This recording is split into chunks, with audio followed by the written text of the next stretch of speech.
السلام عليكم الإخوان والأخوات، مرحبا بكم في القناة ديالكم إلى أوروبا. فضلا وليس أمرا، لكي يشاهدني أول مرة ما يبخلش عليا بالضغط على زر الاشتراك، خلي لي تعليق جي من الفيديو إلى عجبك. بطبيعة الحال عندك سؤال، تعليق أي حاجة خليها لي في التعليق غادي نجاوبك عليها أكيد. بالنسبة لنمرة الواتساب راني حيدتها لأنه فريمون عانيت في هذيك الفترة. كاينين الناس الله يهدي ما خلق لك يصونيو عليك فشي أوقات اللي ماشي هي هذيك، فاضطريت أنني نحيدها.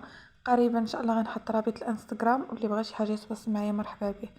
الاخوان، اولا بصحه وراحه فطوركم وتكونوا غيكون دابا وقت الفطور في المغرب. ثانيا بغيت نقول لكم انه كاين الجديد في الموقع ديال بي ال اس. chers candidats, nous vous informons que les prochains créneaux de rendez-vous portant sont libérés le 27 mars مع 5 العشية. merci pour votre compréhension.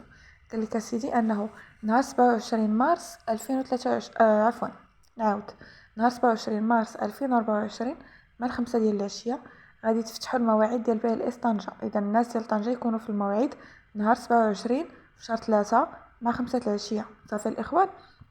الإخبار الثاني: chers candidats, veuillez noter que le centre d'appel est actuellement en maintenance. Nous apprécions votre compréhension et votre patience pendant cette période. Merci. قال لك سيدي انه سونتر دابيل مركز الاتصال ديال بي ال اس، الا جيت تعيط لهم في ديك النمره 05 الى اخره، تعيط لهم تسولهم راه ما غاديش يجاوبوك، راهم في طور الاصلاح. وشكرا للصبر ديالكم خلال هذه الفتره. بالنسبه للاعلان الثالث: اوفرتور دو بي الناظور رونديفو 26 مارس مع 5 العشيه jusqu'à épuisement du quota mensuel. L'ouverture des rendez-vous pour les visas Schengen au BLS via le lien suivant. ملاحظة: la carte de crédit doit porter le nom du demandeur.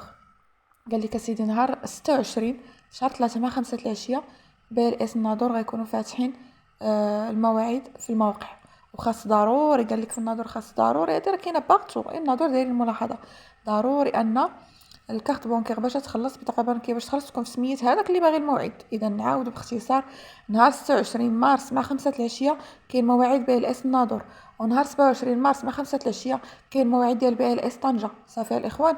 والسونتر دابيل مركز الاتصال ديال بي ال اس راهم في طور الاصلاح، من بعد عيطوا ليهم ان شاء الله ديك الساعه غيكونوا داروا اعلان. وبالنسبه ل 11 ابريل راه كنت قلتها لكم ديجا، اللي عنده الموعد نهار 11 في شهر 4 يمشي يدفع نهار 10 في شهر 4، لانه غالبا غادي يكون العيد 11 في شهر 4. صافي الاخوان، بالتوفيق للجميع، بالتوفيق للناس ديال الناظور، بالتوفيق للناس ديال طنجة. اخوان، الدعم ديالكم راه هو كل شيء، ومع السلامه.